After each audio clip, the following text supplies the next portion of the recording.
चीन भारत से एलएसी पर बुरी तरह से डरा हुआ है, ये तो साफ दिख रहा है। लेकिन ड्रैगन लैंड में उसकी हरकतें उसके भय की तस्दीक भी कर रही हैं। जिनपिंग की ताजा हरकत से उन्हें जंग के मुहाने पर कितनी मदद मिलेगी ये तो नहीं पता, लेकिन उनके खौफ की तस्दीक जरूर हो रही है। बिल्कुल, स्पेशल सेल ने दिल्ली से चीन की एक लेडी जासूस को गिरफ्तार किया है, जिसने एक इंडियन जर्नलिस्ट का इस्तेमाल डिफेंस मिनिस्ट्री में खुफिया जानकारी निकलवाने के लिए किया।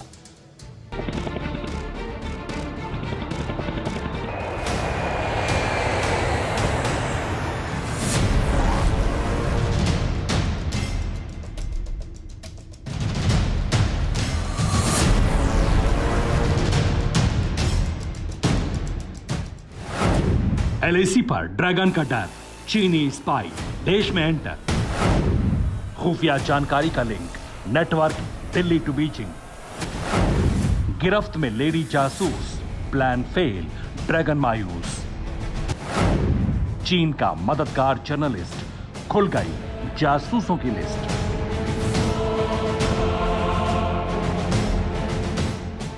भारत और चीन के बीच जारी तनाव के हालात में चीन के डर का एक बड़ा प्रमाण मिला है। हिंदुस्तान के वॉर फ्रंट की जासूसी, चीन तक डिफेंस की खुफिया जानकारी पहुंचाने वाले नेटवर्क का खुलासा हुआ है, जिसमें शामिल जिनपिंग की भेजी लेडी जासूस समेत एक हिंदुस्तानी पत्रकार और एक नेपाली शख्स को गिरफ्तार किया गया है। पूरा खुलासा देखने से पहले जासूसों का परिचय जान लीजिए। किंग शी भारत में पोस्टेड चीन की आधिकारिक जासूस है।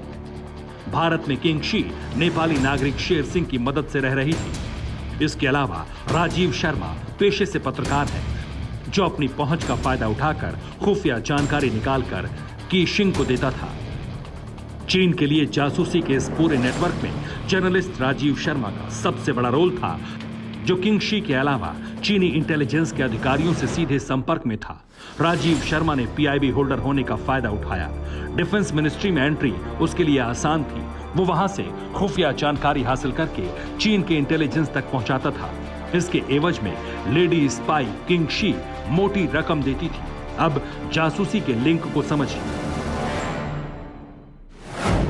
पुलिस ने जर्नलिस्ट राजीव शर्मा को गिरफ्तार किया है। राजीव शर्मा पर जानकारी लीक करने का आरोप है। राजीव शर्मा के खुलासे पर पुलिस ने आगे की कार्रवाई की। चीनी महिला के साथ नेपाली शख्स को भी गिरफ्तार किया। इस पूरे खुलासे में चौंकाने वाली बात यह थी कि चीनी महिला किंग शी अपने सहयोगी नेपाली शख्स शेर सिंह के साथ मिलकर दिल्ली में ही एक शेल कंपनी चला रही थी, जिसका ऑफिस दिल्ली के ही महिपालपुर में था। इसी कंपनी की आड़ में उसने जर्नलिस्ट राजीव शर्मा को 40 लाख रुपए चुकाए। आखिर वो अब तक कैसे बचती रही, इसे भी जान लीजिए। देश की सेना से जुड़ी खुफिया जानकारियां थी, वो सभी चाइनीज इंटेलिजेंस को प्रोवाइड करवाई जा रही थी। और इसमें सबसे अहम मददगार जो किंग शी का था, वो था फ्रीलांस जर्नलिस्ट राजीव शर्मा। यानी कि पैसों की एवज में राजीव शर्मा किंग शी को डोकलाम और इसके अलावा गलवान घाटी में मौजूद सेना से जुड़ी अहम जानकारियां देता था, खुफिया जानकारियां देता था और उसके बदले डॉलर में पैसे लिया करता था।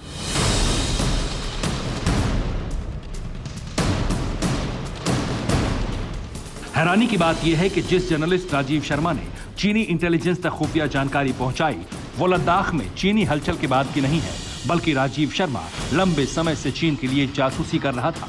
चीन की कम्युनिस्ट पार्टी के मुखपत्र ग्लोबल टाइम्स में लेख के जरिए भी वो कई जानकारी पहले साझा कर चुका है। 2016 में राजीव शर्मा का संपर्क चीन के माइकल नाम के शख्स से हुआ था। माइकल के जरिए राजीव शर्मा चीन के अफसरों से मिला। 2019 में राजीव शर्मा का संपर्क चीनी अफसर जॉर्ज से हुआ था। 2019 के बाद राजीव शर्मा ने जॉर्ज को कई जानकारियां दी। जानकारी के एवज में राजीव शर्मा को हवाला से रकम मिली। बाद में यही रकम किंग शी की शेल कंपनी के जरिए भी मिली। पुलिस के खुलासे के मुताबिक राजीव शर्मा को चीन के लिए जासूसी के एवज में 1 से सवा साल के अंदर 40 से 45 लाख रुपए चुकाए गए हैं। इनिशियल इंटरोगेशन में यह मालूम चला कि ये कुछ चाइनीज़ इंटेलिजेंस ऑफिसर्स के टच में हैं और यहाँ इंडिया से कुछ सेंसिटिव डिफेंस इंफॉर्मेशन चाइनीज़ जो इंटेलिजेंस ऑफिसर्स थे उनको पास ऑन कर रहे थे।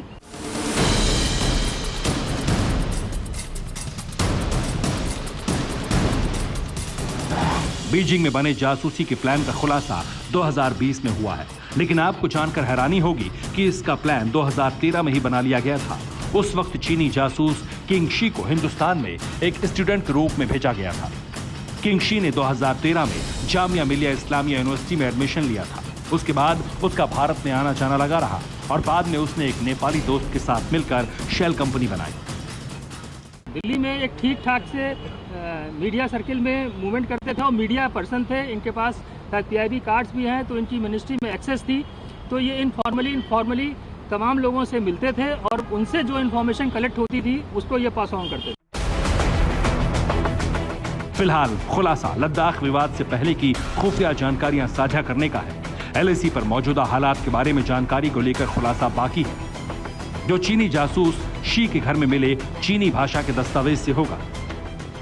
इस वक्त इस सोसाइटी के जो केयर टेकर हैं वो सब लोग हमारे साथ मौजूद हैं। नाम क्या है आपका? राजेश। राजेश, ये बताइए कितनी बार आप लोगों ने इनको देखा और क्या नेचर थी, क्या बात करते थे? ये पहले चाइनीज में बात करते थे, मेरे को समझ में नहीं आता क्या क्या बोलते थे। मैं सिर्फ RWA का पैसा लेना आता था, मेंटेनेंस का। कभी ये लड़का मिलता था। ये मैडम तो मैंने पहली बार देखी थी यहाँ पर। लड़का पहले मिलता था, सुनने में आया था इनकी बहन थी ये लगता है। अच्छा। तो पहले यहीं पे देखा था मैंने, पैसे लेने आया था बस। अभी तो 1 महीने से देख ही ना रहा यहाँ पर है या नहीं।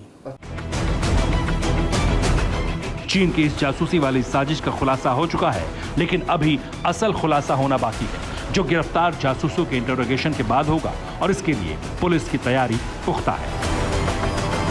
जितेंद्र शर्मा, दिल्ली, TV9 भारतवर्ष।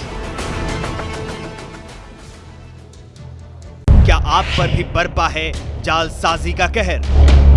सपने टूटे आपके, न घर के न घाट के। क्या आप भी हुए हैं धोखाधड़ी के शिकार? भेजिए अपनी आप बीती लूटखर @tv9.com पर। देखिए रोज रात 9:30 बजे। फिक्र आपकी,